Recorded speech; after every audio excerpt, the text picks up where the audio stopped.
An unbearable smell in this man's flat would reveal a horrific crime that would mark the history of the English police.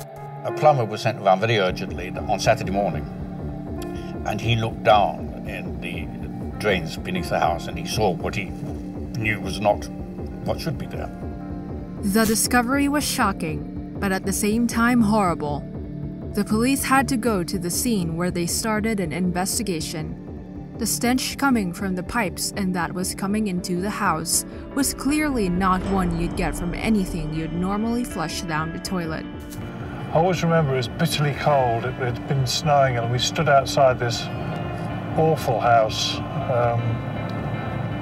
and looked down the pit where the drains were, and he showed me 4 little pieces of flesh, each about 3 inches by half an inch, maybe an inch, and also 3 bones with a knuckle at each end. The clues were clear and they had to talk to the owner of the flat. When he confronted the police, Dennis Nielsen knew what was coming. So when asked when he had committed murder, he had no problem in confessing the truth. However, that discovery would only be the beginning of a horror story. My deputy, Detective Inspector Steve McCusker, sat in the back of the police car and I drove. And I don't know what prompted Steve to do this, but he suddenly said to Nielsen, "Are we talking about 1 body here or maybe 2? And Nielsen said neither. He said, "I think it's 16. The revelation paralyzed the detectives. What Nielsen had confessed in words, however, was even more shocking when they saw the evidence. It was absolutely incredible, but unfortunately it was a smell that we, as police officers, were aware of. And as soon as we walked in his door, we knew that some dead body was lying somewhere within that flat. In his wardrobe were 2 large rubbish bags with more human remains as well as odor sprays. Everywhere there was evidence of these sordid crimes. He was in the strangest mood I've ever seen him in. He was completely flustered and I couldn't understand what was happening. And the dog ran down the stairs and he said, "Hold the door but don't go in."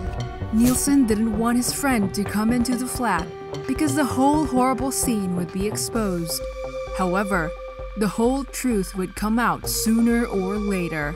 Dennis's childhood had been relatively peaceful. The son of a marriage between a Norwegian soldier and a Scottish woman, he decided to enlist in the British Army in 1961.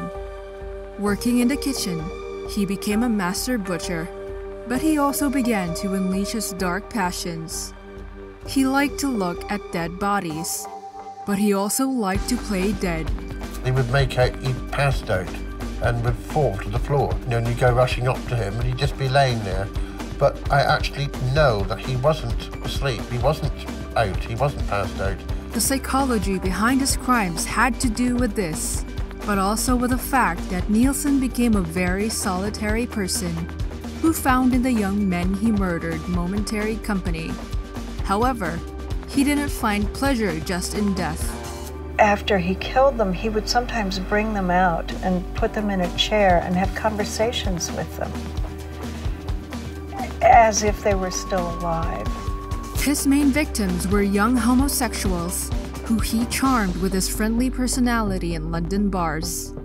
El hecho que él esté maltratando o asesinando o mutilando a personas de condición homosexual, lo más probable es que él haya estado intentando asesinar o sacar de su vida esa parte que había sido sancionada y le producía mucho malestar. The remains of the first bodies were found in the courtyard of his former home, while the others were in his Muswell Hill apartment. Scotland Yard launched its biggest murder investigation today after a pathologist confirmed that human remains found in a sewer outlet were parts of 3 bodies. Dennis Nielsen would eventually be sentenced to spend the rest of his days in prison, where he died in 2018.